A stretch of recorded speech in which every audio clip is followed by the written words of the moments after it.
20 tahun pemerintahan Afghanistan bentukan Amerika Serikat berkuasa dengan dukungan militer Amerika Serikat. Sampai akhirnya Presiden Joe Biden memutuskan menarik pasukan Amerika tahun ini. Perang Afghanistan, perang terpanjang Amerika, hampir berakhir dengan kejutan. Betapa pasukan pemerintah Afghanistan yang dilatih Barat begitu cepat hancur oleh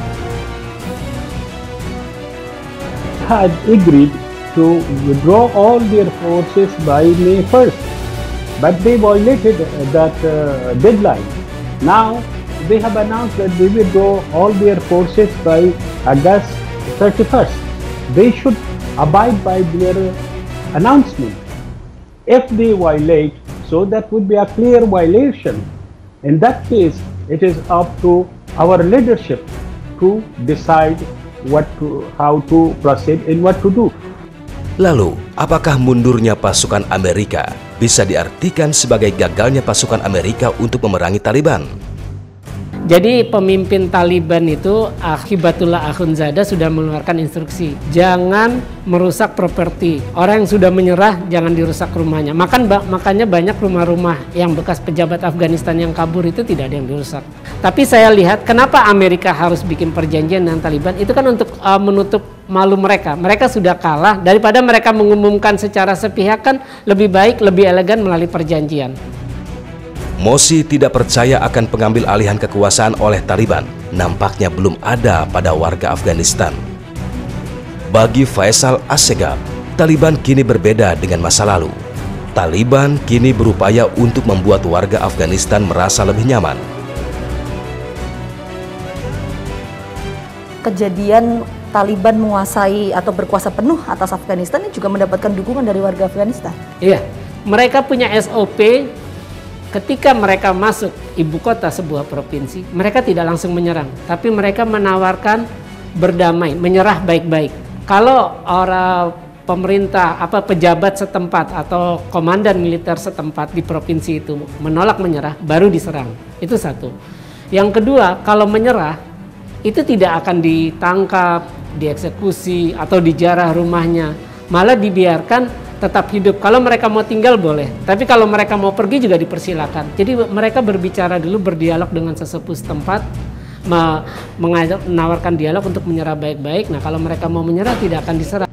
Mantan Wakil Presiden Republik Indonesia menilai jika mundurnya pasukan Amerika Serikat dari negeri Afghanistan dikarenakan karena salah sasaran menghadapi musuh perangnya.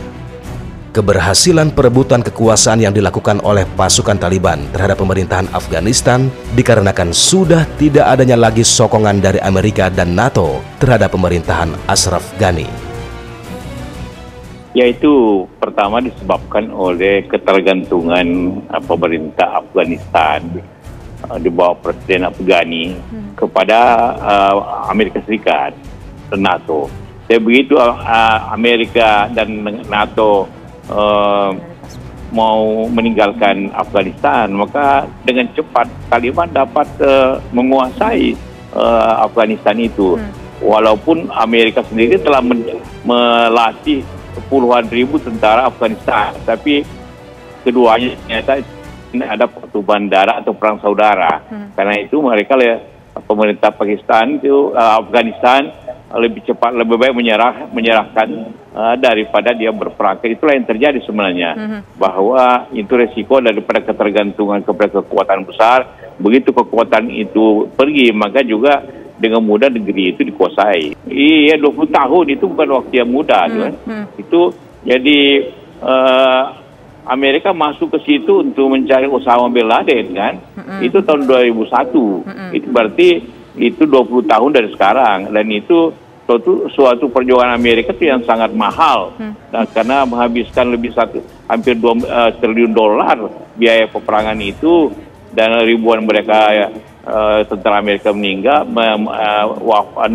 tewas di sana. Jadi ini menyebabkan suatu juga musibah untuk Amerika, dan tentara Amerika sendiri juga tentu semangatnya kurang, dia tidak tahu berperang untuk apa.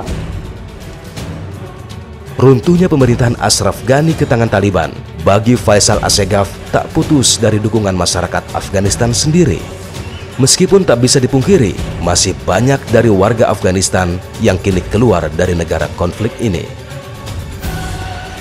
Nah, yang menjadi pertanyaan begini, Mas Faisal, kalau tadi Mas Faisal mengatakan bahwa ini mendapatkan dukungan penuh oleh warga Afghanistan, tapi kalau kita melihat yang beberapa waktu terakhir yang sempat viral di media sosial, banyak kemudian warga Afghanistan memenuhi bandara Kabul untuk kemudian mencari tempat pengungsian. Ini seperti apa kalau menurut Anda? Kenapa hal ini bisa terjadi?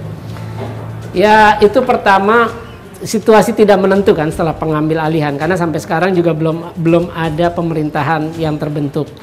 Yang kedua, orang-orang yang lari ini saya kira ya karena mereka masih ketakutan, mereka punya pengalaman buruk, pernah punya dapat cerita buruk mengenai Taliban. Belum tentu semua orang yang lari itu mereka yang pernah jadi korban, tapi orang yang seperti kayak di Indonesia lah. Ada orang yang merasa Taliban itu teroris, jadi sampai sekarang pun stigma itu masih melekat. Makanya kemarin dalam jumpa pers kedua kemarin, juru bicara Taliban Zabihullah Mujahid sudah memutuskan, Taliban sudah memutuskan tidak akan lagi mengizinkan warga Afghanistan untuk lari. Kenapa? Ya karena memang Taliban tidak akan, jadi mereka membantah punya daftar list, daftar orang-orang yang akan dibunuh, diincar. Mereka tidak punya perintah, tidak ada Taliban memerintahkan menyisir dari rumah ke rumah untuk mencari orang-orang yang pernah bekerja dengan pasukan asing. Jadi semua amnesti itu diberikan kepada semua orang. Ya saya kira orang-orang yang mengelari itu ya karena ketakutan, ya itu tadi karena punya memori buruk ataupun mereka pernah saudaranya atau siapa menjadi korban dari kebiadaban Taliban sebelumnya.